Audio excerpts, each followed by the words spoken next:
Hello everyone, welcome to Talking Reds, and in this special episode we're going to be looking at 5 Bundesliga players that we are linked with going into the summer transfer window. Who could Liverpool get? Me and Stu are going to be ranking our top 5 out of the 5.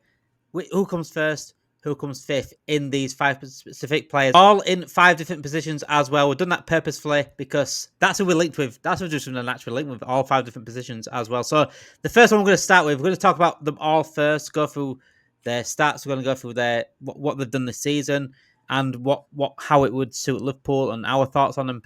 But then we're going to rank them at the end of the episode as well. So starting with the one that's going to be most likely to happen. The one that is pretty much close to happening, Jeremie Frimpong, also replacing Trent Alexander-Arnold, who is going to Real Madrid this summer for free, if anyone doesn't know about that. Jeremie Frimpong, what's your thoughts so far about it? You just, we just said that, it's a market value of £50 million. Or 50 million euros, I think it is market value, so about 46 million pounds. Yeah. We're getting him at 32 million pounds. Release clause. So under market value from a business sense makes perfect sense. It's a very FSG style signing, finding those players that are quality but have cheaper release clauses than their actual market value, and Frimpong fits that bill perfectly. The player himself, I actually really, really like. He's vastly different to what Trent is. Vastly different. I'll go through some of the data stuff in a second. And I've watched him when I've had the chance to watch some of the Bundesliga games over the last couple of seasons for Leverkusen. He has been phenomenal.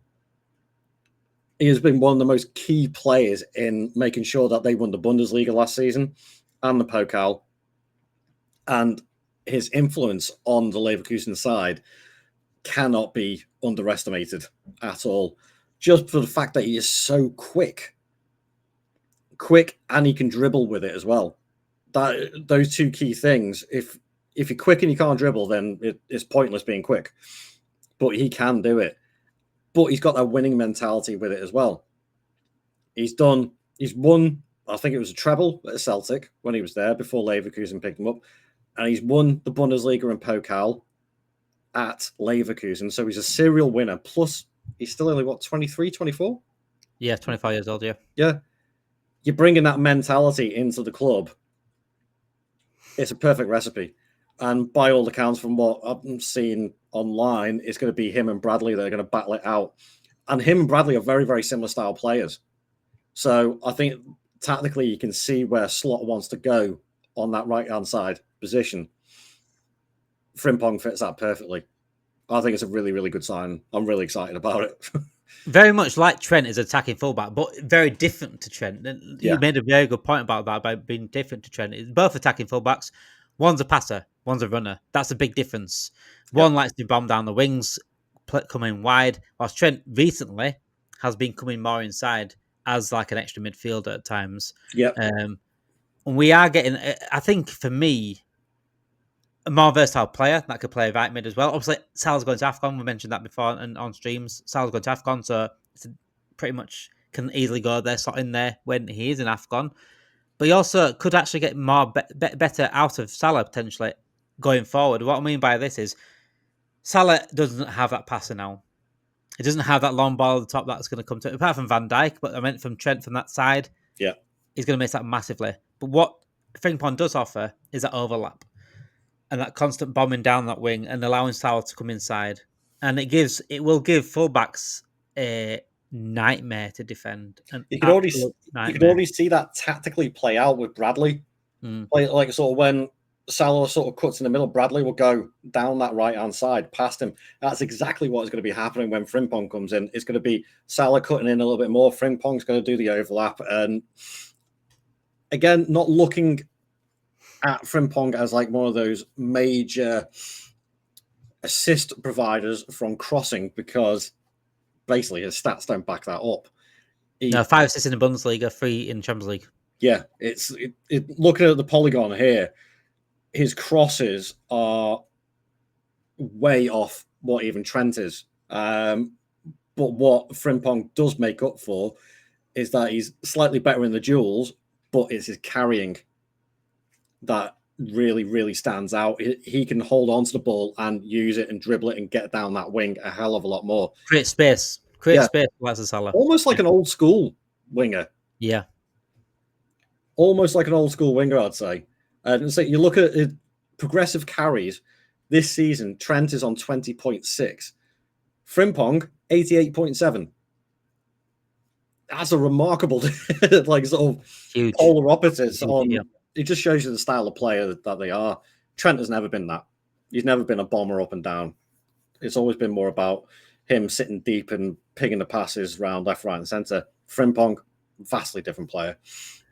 There is, though, however, all the positives that we're talking about here, there is things to worry about as well as defensive side. I think he is potentially worse than Trent defensively. And we talk about Trent being bad defensively, and his tackles not very that good at all. He's not very good one-on-one tackling. But what he has a bit more over Trent is the pace. Trent was fast, but I just think he didn't use it as much. Very fast. I just didn't think he used it as much. Frimpong, I likened him to Kyle Walker last night. And Kyle Walker is going down as like the greatest right back in Premier League history to some people. I think he's overrated. I think he's overrated massively because you've seen he's lost to pace. Yep. He sort of doesn't know what to do half the time. And I think his weaknesses show more without his pace. But yeah, pace is part of football. And especially football, modern football now, pace, power, strength, you just need to be an athlete. But if Walker can make it as one of the best right backs in Premier League history, Frimpong certainly has a chance. Oh, yeah. Yeah, he definitely has a chance. I mean, defensively wise, yeah, I mean, they've played roughly him and Trent the same amount of minutes this season. He's way ahead of him on the aerial duels, which is odd. Like, aerial duels, Trent's on 1.0, whereas Frimpong's on 9.8. Defensive duels, Trent's on 13.6. Frimpong's on 26.2. So he doubles him on the defensive duels. I think sometimes, though, Trent doesn't go up for aerial duels. No, I don't know. He just doesn't seem to like it. Yeah. That's strange. But that being said, progressive passes, crosses, they're the ones that dip down. So, like I've said it before, the creativity of Trent is what we are going to have to replace, not the defensive side. Yeah. That's what we're going to have to replace. But there are many ways to go about that. You're going to find out in later in the episode how we're going to replace this creative. Yeah, exactly. There's creative players that we are being linked with as well, the Bundesliga ones as well. So, yeah, for moving on from Frimpong to Castello, Lukeba at Leipzig, centre-back. Pretty much a ball-playing centre-back as well. Very good on the ball. How do you rate Lukeba as a chance? I think we are looking at centre-back. Yeah, but there is other centre backs higher on the list. I don't think he's the most linked with Liverpool right now, but he's certainly one to look at, isn't he? The name's been banded around, but I haven't seen too many like sort of solid links to him. The main bonus with him is he's left-footed. Yep. Left-footed centre backs are like unicorn poop. Really hard to find left-footed centre backs. There's only a couple that spring to my mind. Plus, he's young. He's come through that academy system-ish at Red Bull. Exactly where we got Canate from, through that same system. I really like him as a player. I really do. Sorry, I made a mistake there. He didn't come through the Leipzig system. He came through Lyon first. But obviously Leipzig picked him up very young. Yeah. Only a couple of seasons ago. And he's put in the minutes. Leipzig haven't had a good season this season, but he's had a lot of minutes and he's come out of it all right, actually. Obviously, still a lot to learn, but if we're going to get a player in, we are going to have to get a young-ish centre-back to learn from Van Dijk to take over that role. Yeah. Is Lukeba that? Well, again, that's going to be one of those only time will tell sort of thing. But as a left-footed centre-back, I don't think he could do much worse, to be fair. I think he'd be a really, really good signing. I mean, my dream left foot signing would be Bastoni, but no chance. I can rule that one out. Yeah, that's not happening. He's made one appearance for France, 50 million euros current market value. So that's current market value is what what he could be valued at if Leipzig were to sell him. Was bought for 30 million euros in 2023 from Lyon, like Stu just said. Left-footed, has potential. I don't think he's the best option out there in terms of that position. As I said, Baston is probably maybe the best. There's other ones as well. Huijsen's has gone to Real Madrid, so that's certainly off the cards. Yep. But I wouldn't say no to him. I think with Konate, French, we've got that connection there with that. That's if we keep Konate. Big questions on that, by the way. Yep. But we've had last French centre back we bought from Leipzig is Konate, so it's direct. I think it's direct comparisons. You're going to get comparison with Konate as well. I don't think it's quite Konate from when Konate was at Leipzig, but again, only 22 years old, plenty of time to get better and better. Yep. Average is 1.3 tackles a game in the Bundesliga. Interceptions just under 1 interception a game as well. Fouls as well, one every 2 games for his fouls. He's not quite Van Dijk and he's not quite Konate. So do you think it's going to be low? I think it's going to be low in terms of this 5 we're going to talk about in terms of Bundesliga. It's a difficult one. I think this one is probably the one that's most likely not to happen. Yeah, I think Lukeba is a good player. Don't get me wrong. It takes time, obviously. We do need a centre back or 2, I would say, to come in this season or this summer. My first pick would have been actually Inacio from Sporting Lisbon. Yep. But again, I'm not entirely sure whether he's gone off the boil recently. I haven't heard his name banded around as much. But Lukeba, I mean, yeah, price-wise, it kind of fits as well. 50 million euro market value, so that makes it about, 45 million quid to spend. That's pretty decent, actually. Can't believe I'm saying that, about 45 million pound. That's pretty decent, but it's for an upcoming centre back that could potentially. It is. Very good, it could prove to be an absolute bargain, but he does still have a lot of work to do. But what better player to learn from than Van Dijk? Look at the way Konate's come along over the last couple of seasons, or the way Gomez played along Van Dijk when he was learning from him. Even Quansah to a certain degree as well. So I think if any centre back does come in, they're going to want to come in and learn off him. Learn off the best centre back in world football at the moment. Is Lukeba going to be that guy? Well, I don't know. I wouldn't say that. I wouldn't say that. As well, is at the age where he might be happy to be on the bench for now and fight maybe for a season. Yeah, because he can play both right and left centre back. Yep. So he can possibly push Konate, keep Konate on his toes, replace Van Dijk when he needs resting or whatever, and then eventually replace Van Dijk at the end anyway. So I think it's a smart move, but it wouldn't be my number 1 choice. No, maybe not my number 2 choice. But it should be on the list. I think he should be on the list. Right, we're going to move on to Stuttgart's Angelo still into centre defensive midfield. I think we need a centre defensive midfielder. The club might think the same thing, but we know we're not going to address it. And I think Stu thinks the same way I do. I think, especially if we're going to go for attacking fullbacks in terms of Frimpong and Kerkers, that defensive midfielder is more so needed than ever for me. Yeah, because we're going to have 2 isolated centre backs with a player that. Gravenberch is not a natural 6. That does leave gaps sometimes. So he has been incredible this season, Gravenberch, but he's not a natural 6. He's not a defensive-minded 6. He wants to go forward as well. Definitely more of an 8. Yeah, and I feel bad for Konate and Van Dijk if we don't get a DM.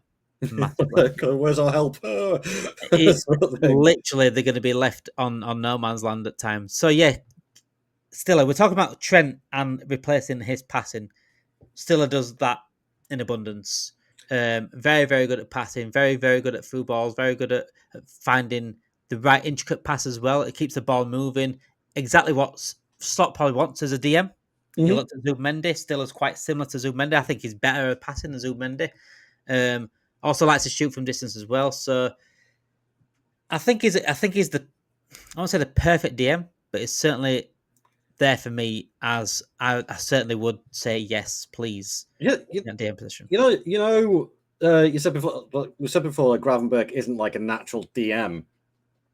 Well, looking at the, like sort of the data site here and the two polygons compared to each other, Gravenberch and Stiller.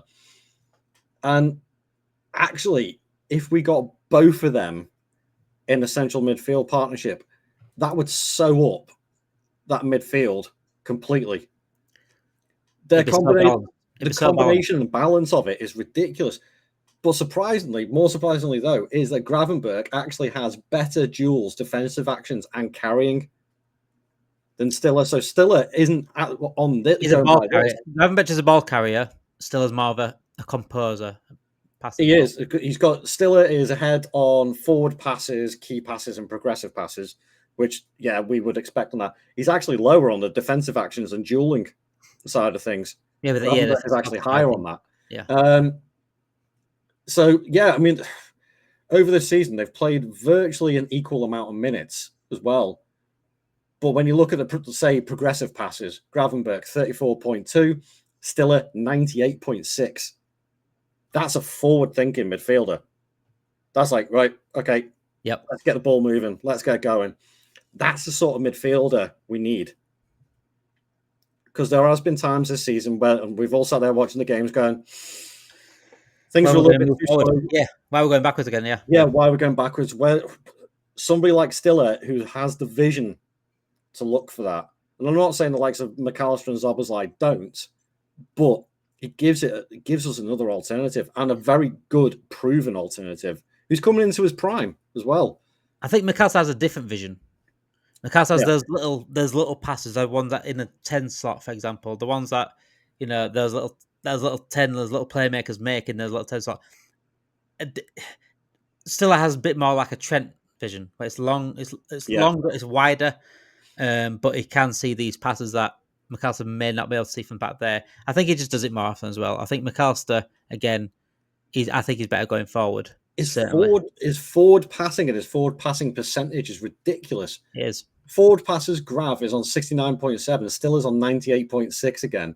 And then the percentage-wise, ridiculous. 68.5 to 91.2.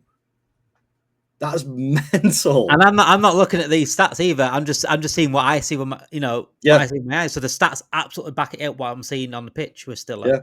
Yeah, he's done brilliant work with Stuttgart this season. Brilliant work. That is some incredible statistics. Actually, you get that in, and he produces that in the Premier League for us. Market value 38 million euros. Very cheap. That is right in our wheelhouse. Very cheap for a player that has got so much talent. I'll definitely go with that. I mean, to be fair, Stiller. We'll come to Wirtz in a second. Stiller is definitely probably the standout defensive midfielder in Europe this season, who I think is criminally undervalued and deserves to be in a sort of a top 4 side in one of the biggest leagues in Europe. I'm not saying the Bundesliga isn't, and Stuttgart isn't one of the biggest teams in Germany, because they are a big team, but he does deserve to be in like a Real Madrid or a Barcelona or a Liverpool or a Man City side, stuff like that. He has got that quality. I mean, we've got a DM from Stuttgart in recent years. We have. Could we potentially send him back as part of a deal? Ooh. Because there is talks about Endo potentially going back to Bundesliga. I suppose it's not out of the realms of possibility. That'd make sense to me. Yeah. Say to Stuttgart, right, scrub any more financials that we need to pay you for Endo. If there's any more installments. Endo goes, Stiller comes, we pay them a little bit of money, job done. Nice and easy. See? Yep. Right, from one pass of the ball to another pass of the ball. Again, different kind of passer. Yep. One of the most creative players in world football right now. One of the most sought-to players in world football right now. Bayern Munich, Man City, among the clubs are going to get him. We've seen in recent news reports that we have been talking to him as well. And I said last night on stream, we've been speaking to this guy since 2021 with his parents. Florian Wirtz. Yep. Florian Wirtz. Absolute talent this guy is. At 22 years old, he has already done enough in football to last a whole career. This guy has been the major reason why Bayer Leverkusen went unbeaten in the league, won the league title, won a cup as well, went to the Europa League final. This guy is a major reason why Xabi Alonso has become a successful manager. Mm-hmm. Agreed. I want to say this is possible. This transfer to Liverpool. I really want to say this is possible. It is if we had an ambitious ownership, but I don't want to get myself too excited about this one. But he is certainly a dream sign. Florian Wirtz. What's your thoughts, Stu, on Florian Wirtz? I mean, up until a couple of days ago, I didn't even know this was in our wheelhouse. But from what I've been reading over the last couple of days, this is looking like a very serious proposition. And it's like, okay, if we get this over the line, then we are playing with serious money and making an absolute statement with this guy. Like you say, cannot be overstated. This guy is probably going to be, even at the age of 22 now, a couple of years, he'll be one of the top attacking midfielders in Europe, if he isn't already. He'll be in the top 3, easy. He has got that talent about him. And again, stats back it up. When you compare him to somebody like Szoboszlai, who plays in the same position, he outstrips Szoboszlai completely for this season. Compare Szoboszlai to last season, and Wirtz, very, very similar. But Zobo's dropped off a lot, or he's been asked to play a more composed, restricted way, I think is probably the best way to describe it, which does concern me a little bit. I know Slot likes to play tactically, he likes to play quite conservative. Would that restrict a player of Wirtz's talents? That's the big worry in it, yeah. That is the only concern I've got. It's a bit like what Pep's done to Foden. Yeah. Yeah. And I don't like that. I like to see players who have that natural flair, that natural talent. I want to see them use it. Yeah, football's all meant to be about entertainment, not just about winning stuff. It's meant to be about entertainment. And he can get that balance right. So I don't want Wirtz to come in and then be restricted on what he can do, because he's got so much more to his game that he can bring. So don't get me wrong. If we get him, fantastic. I'm just interested to see how Slot will use him. Let him play. That's let him play. But Dad says the same all the time. Let these players play. Yeah. Let them use that talent. It will be interesting to see how that affects, say, the likes of Diaz's position or Szoboszlai's position, because Wirtz doesn't just play centrally. He can play out on the left. He plays out on the right as well. So multi-position player as well. Again, it's great for us. Very good replacement for Diogo Jota. Yeah, absolutely. 10 goals and 12 assists in the Bundesliga this season. 6 goals in the Champions League. Yep. Again, like Stu just said, his stats back up what we see on the pitch as well. Is absolutely unbelievable. And again, the things he does for Germany as well. Him and Musiala as a pairing is just ridiculous. He's built to dribble on the ball. He's built to pass. He's built to shoot as well. Spurs have got a shot on him, by the way, a long shot on him. Oh yeah. And we missed that. We've missed that sort of player. Is he a lefty? I think he's a right-footed player. I think so, because I'm sure he cuts in from the left. I'm sure he's a right-footed player. Whoa. Let's say on here 1 second. His progressive carries this season, 100 out of 100. Right-footed, yeah, I thought so. He cuts in from left. Right-footed. I don't know where I got left from. But yeah, progressive carries this season, 100 out of 100. That's incredible. Forward passes, nearly 70. Key passes, 99.6 percentile. So he's in the 99% of percentile of players across the top 6 leagues, which is absolutely a joke. That's incredible. I think in that position, right now, in terms of form, in terms of the season, I think Foden should be up there. But I feel bad for him having been held back at Man City. Mm-hmm. I think him and Musiala are top 2. Yeah. Potentially Bellingham, but they are quite similar. I think Wirtz is more likely to liken to Musiala than he is Bellingham in terms of the dribbling side of things. Yeah, I'd agree with that. Yeah, because I'm just doing a little comparison here, and yeah, Bellingham and Wirtz very, very similar. I think the only thing that really edges it, well, 2 things that really edge it is the forward passing and the defensive actions. Yeah, Bellingham's much more an all-rounder midfielder.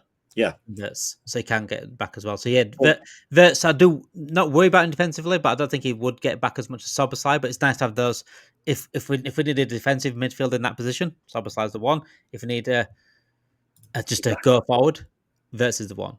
But again, this also, if we get someone like Wirtz, it also makes me think we need a proper 6 again with the attacking fullbacks. We can't, otherwise, it's just gun ho next week, next season. It's just we're going to go for it every single game, and we can't afford to leave ourselves massive gaps. So, yeah, the final player that Liverpool have been linked with from the Bundesliga is Hugo Ekitike of Eintracht Frankfurt. Obviously, Marmoush would have been a nice one, wouldn't it, Stu? As a backup, yeah. I think Marmoush would have been a decent one. But Ekitike. He's been around a few clubs. It's too much of a risk for me. He's got the talent there, but I think he needs another season at Frankfurt more than anything else. Because he went from, was it Rennes he was at? First, He's been at PSG. He's been at Reims. He started through Reims. He started through Reims as a kid. Went to Velge in Denmark. Went back to Reims. Then went to PSG on loan at Reims. He's been back and forth here. Yeah, he couldn't break into that PSG squad. No. And ultimately, that PSG squad at that time stacked out with talent. So that's probably why he didn't get brought into the team as much. And yes, he's had an absolutely fantastic season at Frankfurt. But the problem is nowadays as well is a lot of these players have like one season hits, and everyone wants to jump all over them and bring them into the team, and they just don't live up to it. They don't allow some of these younger players just to breathe a little bit and mature. So for Ekitike, more than anything, I think we should be skipping over that one, and he should be staying in Germany at least for another season to prove not only to himself, but to prove obviously to the European market that's going to be interested in him that he can do it again. He's got to be able to produce these things consistently. And we just haven't seen that yet. So, and the fact that Frankfurt put a value of 80 to 100 million euros, nah, sorry. That money could be better invested somewhere else. Yeah. So in the league this season, he's got 15 goals and 17 assists, 7 assists, which is pretty decent. Pretty decent. The 7 assists as well. But at PSG, what he got, he was on loan at Frankfurt before, 4 goals, 2 assists. PSG, he made 9 appearances one season. The season before that, no, in fact, what am I about? No, 0 appearances the season before. 1 sub appearance, 9 minutes. That's what it is. Yep. The season before, he got 12 appearances, 13 from the bench.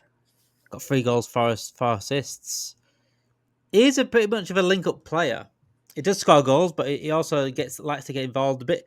I think it's maybe like the poor version of Isak.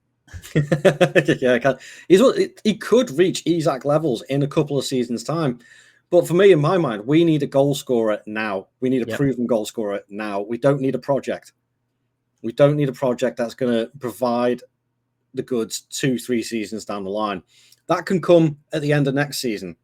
But we need a proper striker in now, more than anything, a proven one at that.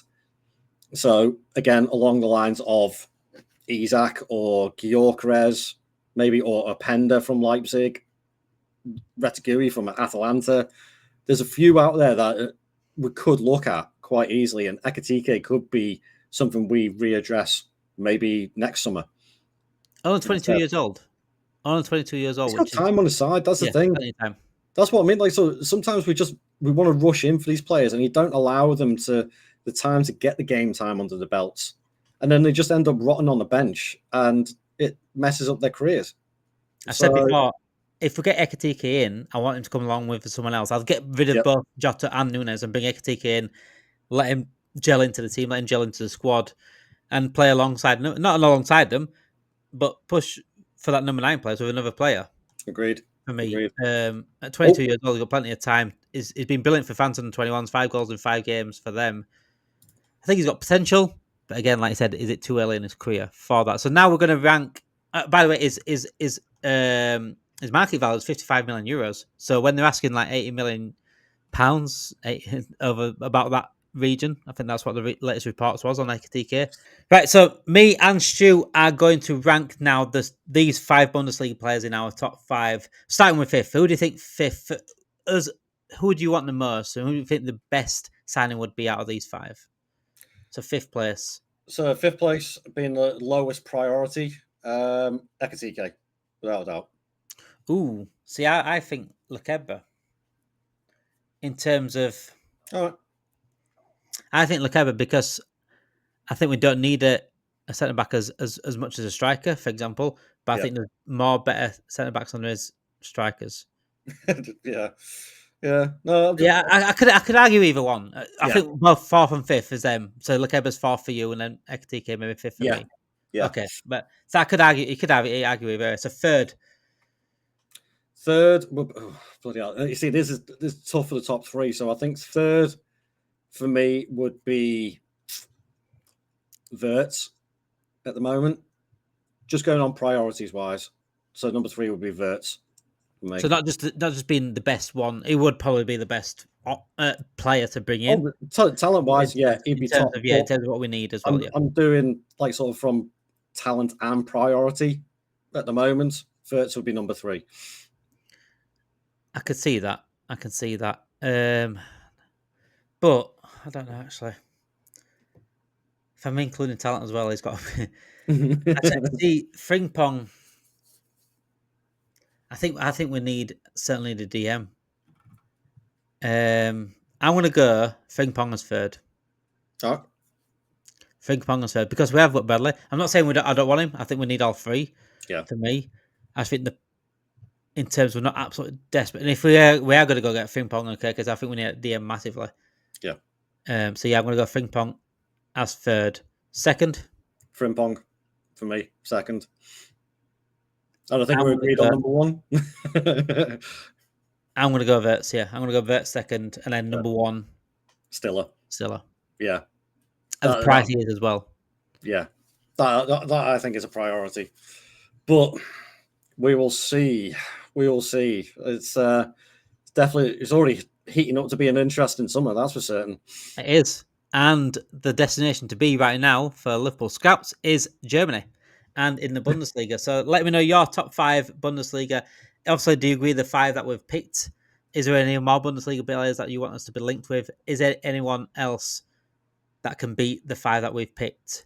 And get your selections in as well. Let me know your rankings on those 5 players that we've picked. Thank you for watching. Make sure you do like the video, subscribe to the channel, notification bells on as well.